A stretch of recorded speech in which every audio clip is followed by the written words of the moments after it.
कच्चा बादाम गर्ल की एमएमएस वायरल होने के बाद ये घिनौना काम करने पे हुआ मजबूर। नोरा फतेही का बॉयफ्रेंड कौन है, नाम जानकर आप भी नहीं कर पाएंगे विश्वास। केजीएफ हीरो यश को रश्मिका मंदाना ने क्यों की बेइज्जती। नोरा फतेही का सबसे पहला बॉयफ्रेंड अंगद बेदी था, लेकिन नोरा फतेही के रहते हुए अंगद बेदी का नेहा धूपिया से अफेयर चल रहा था। इस बीच अंगद बेदी ने नेहा धूपिया को बिन शादी के प्रेग्नेंट कर दिया था, जिसकी जानकारी बाद में नोरा फतेही को मिली कि बिन बताए अंगद बेदी ने नेहा धूपिया से शादी कर ली, जिसके बाद नोहा का ब्रेकअप हो गया। इसके बाद नोरा बिग बॉस में गई। बिग बॉस में नोरा प्रिंस नरूला को डेट कर रही थी। उनकी रिलेशनशिप ज्यादा लंबी तो नहीं चली, लेकिन चर्चे में काफी दिनों तक रही। उसके बाद जाने माने डांसर टेरेंस ने नोरा फतेही के बैक पोर्शन को गलत तरीके से छू लिया था, जिसके बाद वो टेरेंस के साथ काफी खबरों में रही। लेकिन अब नोरा फतेही गुरु रंधावा के साथ काफी ज्यादा दिखाई देती है। दोनों बीच में एक साथ टाइम स्पेंड करते हुए दिखाई देते हैं। इसीलिए हो सकता है कि कोई और नहीं बल्कि गुरु रंधावा ही उनके नए बॉयफ्रेंड हो। वहीं दूसरी ओर नेशनल क्रश बन चुकी रश्मिका मंदाना को केजीएफ स्टार यश का बेइज्जती करना बहुत महंगा पड़ा। असल में रश्मिका मंदाना ने अपने करियर की शुरुआत 2016 में एक सफल किरिक पार्टी से की थी, लेकिन 2017 में उनका इंटरव्यू काफी सुर्खियों में रहा, जिसमें उनसे पूछा गया कि उनके अनुसार कन्नड़ फिल्म उद्योग में मिस्टर शो ऑफ कौन है। इस सवाल के जवाब में उन्होंने तुरंत यश का नाम ले लिया, जिसके बाद केजीएफ अभिनेता के फैंस द्वारा रश्मिका को अपने सीनियर का अपमान करने के लिए जबरदस्त तरीके से ट्रोल किया गया। सोशल मीडिया पर कई लोगों ने भद्दे कमेंट्स रश्मिका को लिखे। इतना ही नहीं, पुष्पा की श्रीवल्ली को बहुत सी लोगों ने घमंडी बताया। रश्मिका मंदाना को अपने इस स्टेटमेंट के लिए लोगों से माफी तक मांगी। रश्मिका ने कहा था, ये एक फायर गेम था और मुझे सपनों में भी अंदाजा नहीं था कि मेरे इस जवाब का इतना बड़ा रिएक्शन होगा। कच्चा बादाम गर्ल ने लॉकअप में रहते हुए एक बहुत बड़ा सीक्रेट का खुलासा किया था। अंजलि अरोड़ा ने 3000 रूपए लेकर होटल के एक रिसेप्शनिस्ट के साथ रात भर जमकर पार्टी की। अभी हाल ही में अंजलि अरोड़ा का एमएमएस लीक होने के बाद पहली बार अंजलि अरोड़ा ने कहा कि मुझे नहीं पता ये कौन कर रहा है और क्यों कर रहा है। मेरी पूरी फैमिली सोशल मीडिया एक्टिव है और वो सब भी ये देखते हैं कि सोशल मीडिया पर क्या चल रहा है। अब मुझे समझ में नहीं आ रहा कि उनको ये वीडियो देखकर कैसा लग रहा होगा। अंजलि का एक आकाश सनसनवाल नाम का एक बॉयफ्रेंड भी है, जो पॉलिटिकल पार्टी बीजेपी का वर्कर है, लेकिन अंजलि ने इस बारे में आज तक किसी से बात नहीं की।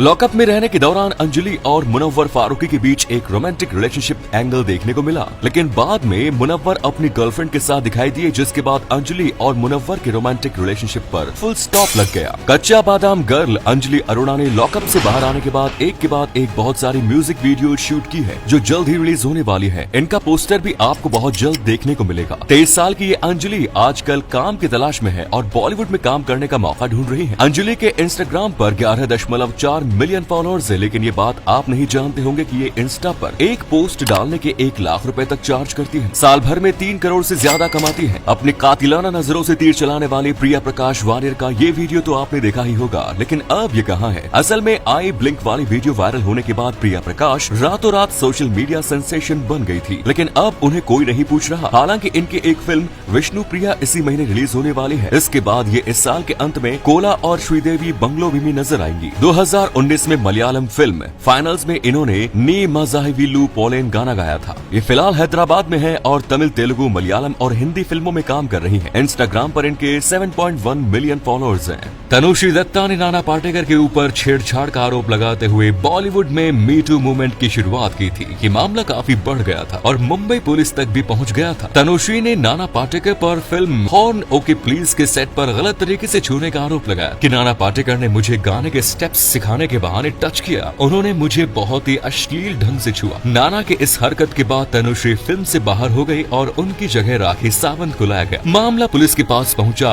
लेकिन पुलिस को नाना के खिलाफ कुछ भी नहीं मिला, इसीलिए नाना पाटेकर को क्लीन चिट दे दी गई। शाहरुख खान की film my name is Khan को लेकर शिवसेना ने भयंकर तबाही का मंजर दिखाया, लेकिन ऐसा किया क्यों? असल में आईपीएल में पाकिस्तानी खिलाड़ियों के लिए जाने की हिमायत करने के बाद शिवसेना शाहरुख के film my name is Khan का विरोध कर रही थी, जिसके बाद शाहरुख के फिल्म का विरोध करते सैकड़ों शिव सैनिकों को गिरफ्तार भी किया गया। इतना ही नहीं, शिव सैनिकों ने बहुत सारे थिएटर्स में जाकर जमकर तोड़फोड़ की और लोगों को भी इस फिल्म को ना देखने की चेतावनी दी। लेकिन इतना कुछ होने के बावजूद भी फिल्म को थिएटर में रिलीज की गई। इतना ही नहीं, लोगों के बीच से डर निकालने के मकसद से मुख्यमंत्री अशोक चौहान और गृह मंत्री आर पाटिल के साथ गृह राज्य मंत्री रमेश बागवे ने भी माय नेम इज खान की फिल्म देखने गए। ब्रिटेन में कैम्ब्रिज किंग्स कॉलेज नाम का एक स्कूल है, जहाँ पर शाहरुख खान के बारे में पढ़ाया जाता है। इस स्कूल के बुक में एक चैप्टर है शाहरुख खान, जिसमें शाहरुख की लाइफ के बारे में बताया गया है कि कैसे गरीब परिवार से बिलोंग करने वाला लड़का दुनिया का सबसे अमीर एक्टर बना। इस चैप्टर में शाहरुख के स्कूल की जर्नी के बारे में भी बात की गई कि पढ़ाई में वो कमजोर थे, लेकिन इसके बावजूद उन्होंने अपने मेहनत और लगन से वो कर दिखाया जिसे दुनिया नामुमकिन मानती है। ये चैप्टर बच्चों को इंस्पायर करने के लिए इस बुक में डाल दिया गया, जिससे बच्चों को इंस्पिरेशन मिले कि अगर एक गरीब परिवार का लड़का इतना बड़ा मुकाम हासिल कर सकता है तो फिर कोई अपनी जिंदगी को जो चाहे पा सकता है। केबीसी में जीतने वाले को करोड़ों रुपए बांटे जाते हैं, लेकिन क्या आपने कभी सोचा है कि केबीसी में ये पैसा कौन देता है? कि शो के टाइम में बहुत सारे टीवी एड चलते हैं। उस समय सोनी टीवी की टीआरपी हाई होती है, जिस वजह से एडवर्टीजमेंट कंपनीज एड चलाने के लिए ज्यादा पैसे देती है। सोनी टीवी एक बहुत बड़ा चैनल है। बड़े चैनल होने के कारण उस समय प्रति सेकंड के हिसाब से एड की कीमत होती है 3000 से लेकर 5000 के बीच। इसके अलावा सोनी स्पॉन्सरशिप से भी करोड़ों पैसे कमाती है। सोनी टीवी के एड से जो रकम आती है उसे कौन बनेगा करोड़पति के विनर्स को बांट दी जाती है। अक्सर शादी के बाद लड़कियों का वजन अचानक से बढ़ जाता है, लेकिन आखिर ऐसा क्यों? शादी के बाद महिलाओं के शरीर में हार्मोन्स बनते हैं। इन हार्मोन के कारण उनका वजन बढ़ जाता है। लड़कियों के स्लीपिंग पैटर्न्स भी बदल जाते हैं। कई बार वे पर्याप्त नींद नहीं ले पाती और लड़कियों में वजन बढ़ने का सबसे बड़ा कारण यही है। शादी के बाद लड़कियां प्रेग्नेंट हो जाती हैं और प्रेगनेंसी के समय महिलाओं का बहुत